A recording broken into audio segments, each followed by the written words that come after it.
राज्यात निवडणुकीची रणधुमाळी सर्वात मोठा किंग मेकर ठरला आहे तो म्हणजे आपण शेतकरी। शेतकऱ्याशिवाय या सरकारला पर्याय नाही हे कळून चुकलं आहे। आता जे मागलं नाही ते देखील आता द्यायला तयार झालेले आहे, ते म्हणजे सत्तेसाठी खुर्चीसाठी।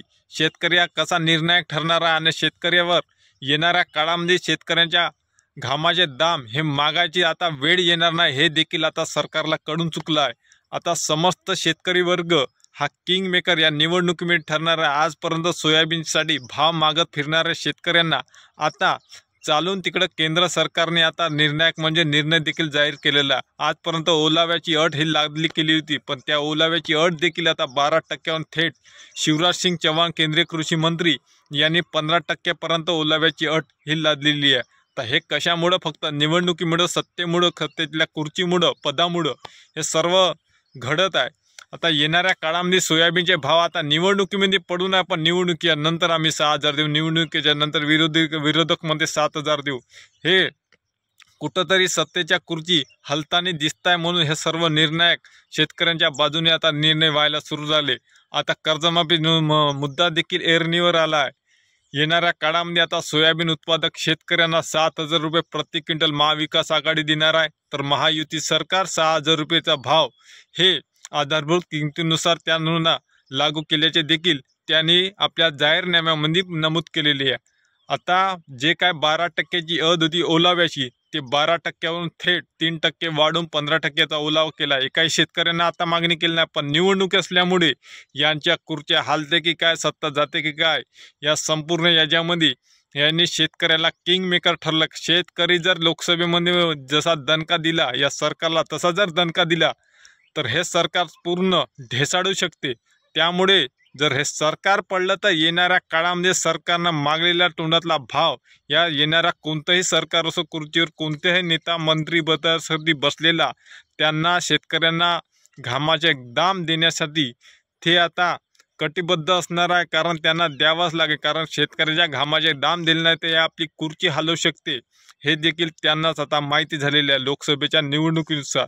त्यामुळे येणाऱ्या काळामध्ये सोयाबीन, कापूस उत्पादक, कांदा उत्पादक शेतकऱ्यांना योग्य बटन दाबून यांना धडा शिकवण्याचं काम हे आता आपल्या सर्व शेतकरी वर्गाला करणार आहे। तेव्हाच कुठं आपल्याला जे काय आपले वाढलेले खताचे भाव आहेत, त्या वाढलेल्या खताच्या भावावर अनुदान देण्याचं सोडून देऊन मुख्यमंत्री लाडकी बहीण ही योजना अंमलात आणलेली आहे।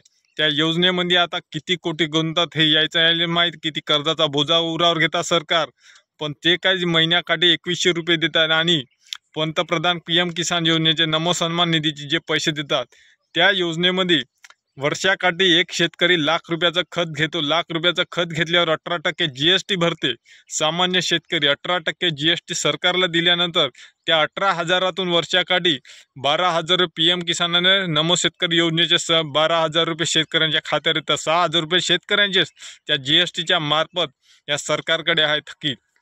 जर या सरकारला खरंच शेतकऱ्यांचा विचार असेल, खरंच शेतकऱ्यांची काळजी असेल, तर जे काय खतावर जे अनुदान आहे त्या अनुदानात वाढ करून द्यावं। प्रत्येक खताची बॅग 500 ते 600 रुपयाच्या दरामध्ये यांनी आणून ठेवा। तेव्हाच कुठंतरी हे बळीराजाच्या शेतकऱ्याचं, कष्टकऱ्याचं सरकार हे मानलं जाईल समोर काळात। जर या सरकारनं आगामी काळामध्ये ह्या शेतकऱ्यांच्या हिताचे निर्णय घेतले नाही तर पुन्हा हे सरकार ढेसाळेल व शेतकरी काय, शेतकरी किंग मेकर कसा ठरतो हे देखील यांना समोर बघण्यासारखं आहे। त्यामुळे आता शेतकरी मित्रांनो, येणाऱ्या काळामध्ये बटन अशी दाबा जेणेकरून आपल्याला घामाचे दाम मागताना यांच्या पायाखाली जाऊन हात जोडायची विनंती किंवा आपल्याला आंदोलन करण्याची वेळ येणार नाही। या सर्व बाबी लक्षात घेऊन मतदान करा, कारण आपले शेतकऱ्याचं मतदान एवढं बलाढ्य मतदान आहे की ह्या सरकारला आपण जे काही आपले घामाचे दाम आहे, जे आपण शेतमाल पिकवतो कवडीमोल भावात विकावा लागतो, ह्या सर्व गोष्टी ह्या फक्त आपण ह्या निवडणुकीच्या काळामध्येच योग्य बटन दाबून हे बदलवू शकतो। तेव्हाच कुठं या सरकारला, येणाऱ्या काळातल्या सरकारला घाम फुटेल की शेतकरी हा काही करू शकतो। त्यामुळे शेतकऱ्या हिताचे निर्णय हे त्यांना प्रथम घ्यावे लागेल। यासाठी सर्व शेतकऱ्यांनी एक यावं व या सरकारला चांगला धडा शिकवावा।